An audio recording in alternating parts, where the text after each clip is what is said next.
շրջանառել են նախագիծը եւ լայնորեն քննարկվել այն ինչպես հանրության ներկայացուցիչների միջև մենք իդեպ նաեւ կազմակերպել ենք եւ իդեպ նաեւ մենք կազմակերպել ենք հարցում իմ խնդրանքով վարչապետը հանձնարարական է տվել եւ կառավարության վարչապետի աշխատակազմը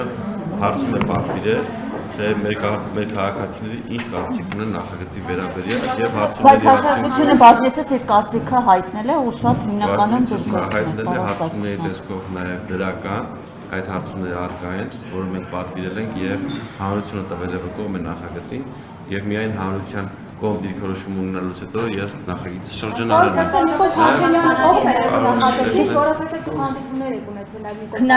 Ես ցանկանում եմ ներկայացնել կառավարության տեսակետը վարչապետի ստորագրությամբ արկա է կառավարության կարգ ինչու չգիտեր թե մոտավորապես քանի հոգու վրա կարող է տարածվել ձեր առաջարկած օրինագիծը տարեկան 5 հոգի, 8 հոգի, 20 հոգի, այսինքն նա նույնիսկ չէր հասկանում թե խվոտավորումը ինչ կարգով պետք է անի, այսինքն այս բացերը ինչպես են լինում, ինչպես են շփվել։ Տեսեք, նախագիծը շատ ընդգրկուն է եւ իր առջեւ մեծ նպատակ է դրել, որ պետք է հասնի դրան։ Նպատակը հետեւյալն է, մենք պետք է ունենանք +10% զորակոչ, քան ունենք միջև օրենքի նախագիծը շրջանառվել է, ինչը մասամբ արդեն իրականացվել է, մենք ունենք 3-4% մոտ ավել զորակոչ, որովհետև արդեն իսկ կատարել եք մի շարք փոփոխություններ, որոնք կառավարության տիրույթում էին, եւ եւս ավել զորակոչ կունենանք մենք, երբ օրենքը կմտնի ուժի մեջ։ Սա ինչ է նշանակում, որ մեր բանակը կդառնա ավելի հզոր, մեր քաղաքացիները, ովքեր խուսափել են պարտադիր զինվորական ծառայությունից, ինչ խնդիրներով գտնվում են արտերկրում, ես բազմաթիվ զանգեր եմ ստանում մեր քաղաքացիներից, ովքեր ոգևորված են այդ օրենսդրական նախաձեռնությամբ, մեկը ունի որդի, մեկը ունի ծնող իր խնամքի տակ, մեկը ամուսնացած է, նրանք չեն կարողանում գալ եւ ծառայել 2 տարի ժամկետով, խնդրում են, որպեսզի իրենց տրվի հնարավորություն, իրենք կան մասնակցեն երկրի պաշտպանությանը, զորագրվեն, այո, գան ծառայեն 1-ից 4 ամիս ժամկետով, դրանից հետո մտնեն պայեստազոր, վճարեն մեծ գումար, որով մենք իրենց բացենք, ոչ միայն կլրացնենք, այլ 2 անգամ ավելի զինծառայողներ կներգրավենք, միևնույն ժամանակ իրենք չեն կտրվի իրենց մայր հողից, իրենց հանրապետությունից եւ կկարողանան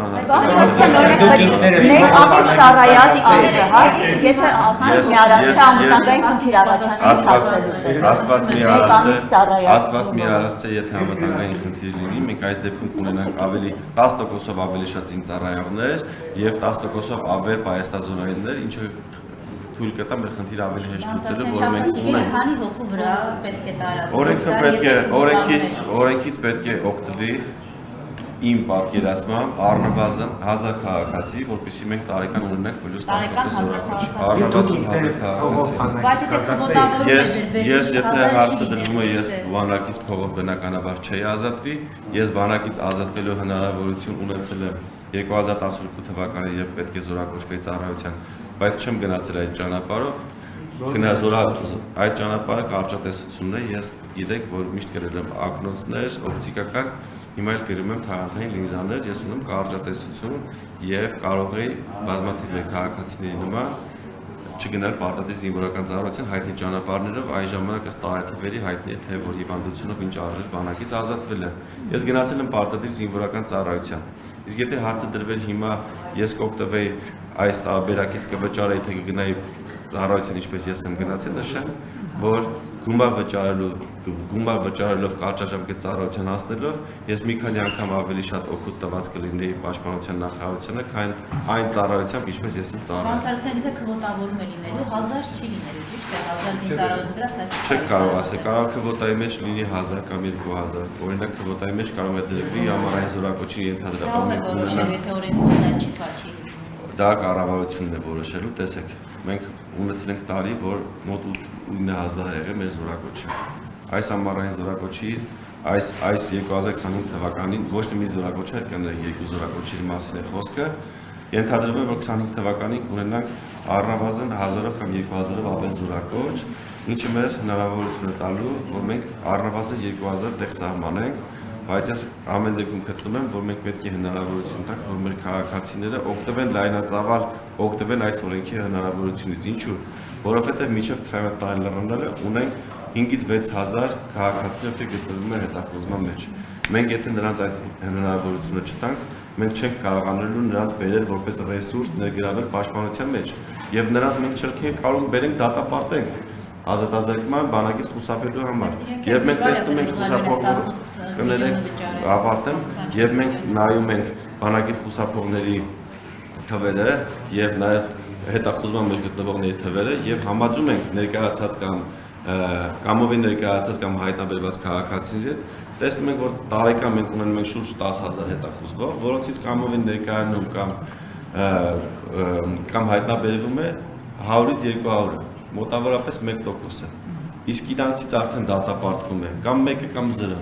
այսինքն մենք չենք կարող հայտնաբերենք կամ նենց անենք որ այս քաղաքացիները գան եւ անգամ եթե նրանք գալիս են կամ հայտնաբերվում են չեն դատապարտվում ազատազրկման այստեղ մենք պիտի ուրիշ ճանապարհով գնանք մեր նպատակը չպիտի լինի նա որ մենք բոլորին դատապարտենք 1-ից 3 տարվա ազատազրկման որովհետեւ դա բան չի տալու բանակին հակառակը մենք գումար ենք ծախսելու այդ անձանց կալանքի մեջ պահելու համար մարդը չի ուզենալու գալ որպեսզի այս գումարները նախ չի ունենալու վճարելու եւ չի վերադառնալու պարզապես Հայաստան գումարները չի վճարելու տեսեք մենք պետք է հնարավորություն տանք բոլորը 100% ուզում են այդ ովքեր որ խուսափել են բնականաբար կլինեն քաղաքացիներ ովքեր կշարունակեն խուսափել եւ ես չեմ նշում որ այդ բոլոր խուսափողներին կամ 100% խուսափողներին նպատակ իհարկե կա, բայց կանխատեսում չկա որ բոլորը կդվեն։ Բայց քանի տոկոսը դա չենք կարող։ Ես ասում եմ, իմ օրենքի նպատակը հետեւյալն է, որպեսզի խուսափողների առնվազն 10%-ը կան պարտադիր զինվորական ծառայության։ Դժվար է։ Ինչ երաշխիք ունեք, որ 10%-ը կգա, ես բնականաբար երաշխիքներ չկան։ Կախված է նաև մեր աշխատանքի արդյունավետությունից։ Ինչպես մենք կարող ենք պայքարել, որպեսզի բժշկական հիվանդությունների թղթեր սարքելը չլինի հեշտ։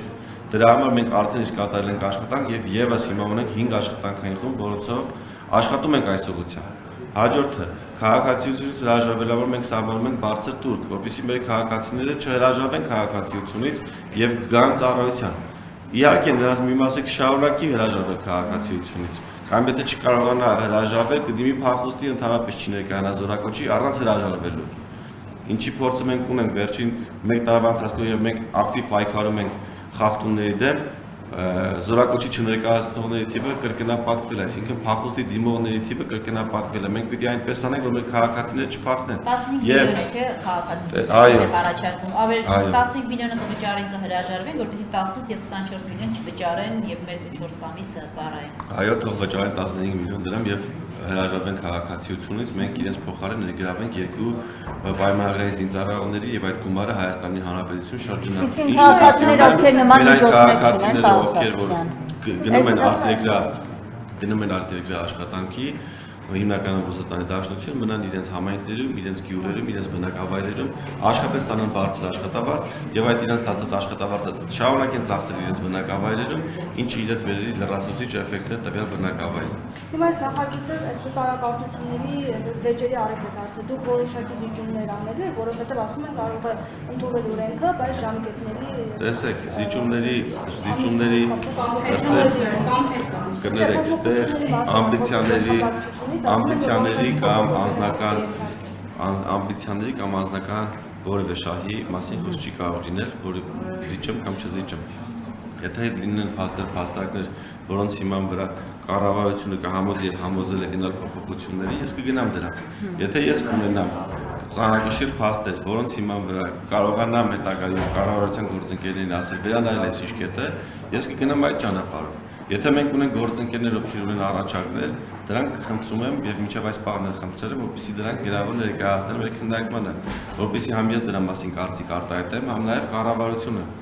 որպեսզի կառավարությունը ժամանակ ունենա եւ հայտնի։ Ցավոք սրտի, ինչ շրջանառվել է նախագիծը վերջին 3 ամիսների ընթացքում, ազգային ժողովի պատգամավորների կողմից որևէ առաջարկ չի եղել։ Գրավոր առաջարկի մասին է խոսքը։ Այո, մեր խմբակցությունը մեծ է եւ ազգային ժողովում ունենք 100-ից ավել պատգամավորներ, կամ պատգամավորներ, ովքեր ասում են մի ամիսը քիչ է, դառնա 2 ամիս, մեկը ասում է 15 միլիոնը քիչ է, դարձնենք 30, մեկը ասում է 24 միլիոնը շատ իջացնենք, 6 ամիսը սարքենք 4 ամիս, 4 ամիսը սարքենք 8 ամիս։ Բնականաբար բազմաթիվ պատգամավորներ ունեն կարծիքներ, քանի որ նախագիծը միանգամից մի քանի կետերի է վերաբերվում։ Շատ դժվար է հասնել լիակատար կոնսենսուսի, բայց մի բան մենք ֆիքսել ենք կառավարության գործընկերների հետ համատեղ, որ նախագիծը պետք է ընդունվի։ եւ արդեն իրար պրակտիկայում մենք հասկանանք բացել եւ շարունակենք շտկելու ուղղությամբ գնալ, որպեսզի Բայց եթե հանձնաժողովի նիստերում մերժում են, հիմա ո՞նց եք պատկերացնում գումարը ընդունեն։ Բնականաբար հետ կանչելու ցանկություն չի կարող լինել։ Նախագիծը անցել է բոլոր փուլերը։ Այսօր հանձնաժողովում ոչ դրական, ոչ բացասական նախագիծ ստացավ, այն կընդգրկվի առաջիկա 3 շաբթի օրվա քառօրյա նիստերում, 3-րդ բաժնի հարցերում։ Ես կներկայացնեմ ազգային ժողովին 3 շաբթի օրը եւ ազգային ժողովը կորոշի դեմ քվեարկի թե կողմ։ Եթե ազգային ժողովը քվեարկի կողմ, հարցը կներառվի դիագնոստիկի օրակարգում եւ ամբողջ ծավալով կքննարկվի։ Շնորհակալ եմ։ Պարոն Սարգսյան, նաեւ քանի այստեղ գրում ենք եկեղեցի հետ կապված ձեր դիրքորոշումը։ Դուք տեսակետ որևէ չեք հայտնել իշխանության ներկայացուցիչ եք վերաբերվում։ Այդ ամենին կիսում եք այդ տեսակետը տարամթերքում ու ամենակարևորը կարծում եք իրոք որ պետք է կաթողիկոսը Ես կարծում եմ որ պետք է կաթողիկոսը պահպանի այն ուխտը, որը գրել է եւ կաթողիկոսը ով անձով զբաղեցնում է կաթողիկոսի պաշտոնը, ով մարդկանց մեղքերի թողություն է հայցում կամ աղոթում է մարդկանց մեղքերի համար, ինքը պետք է լինի անաղարտ եւ որևէ կասկած որևէ մեկի մոտ պետք է չհարուցի։ Երբ մեր քաղաքացիները խոսում են եւ նաեւ դրա մասին վերջերս նաեւ բացարձակները վարչապետը որ ուրեր կամ կաթողիկոսը ունի զավակ կամ զավակներ, դա խնդրահարույց է եւ պետք է կաթողիկոսը կամ հերքի կամ հաստատի եւ թողի պաշտպան։ Դա իշխանության միջամտության խնդիրը չի դա։ Կաթողիկոսի հարցը։ Այսինքն եկեղեցու ներսում պետք է հարցերը կարգել։ Այո, իհարկե պետք է եկեղեցին ներսում որոշի եւ նաեւ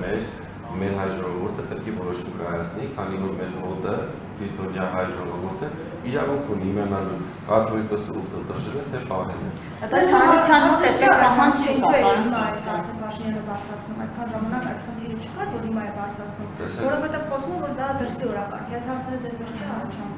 Փաշածատերի հայտարարություն։ Անգամ քննարկման ենթակա չի կարող։ Զուգադիպություն է այդ ամենը։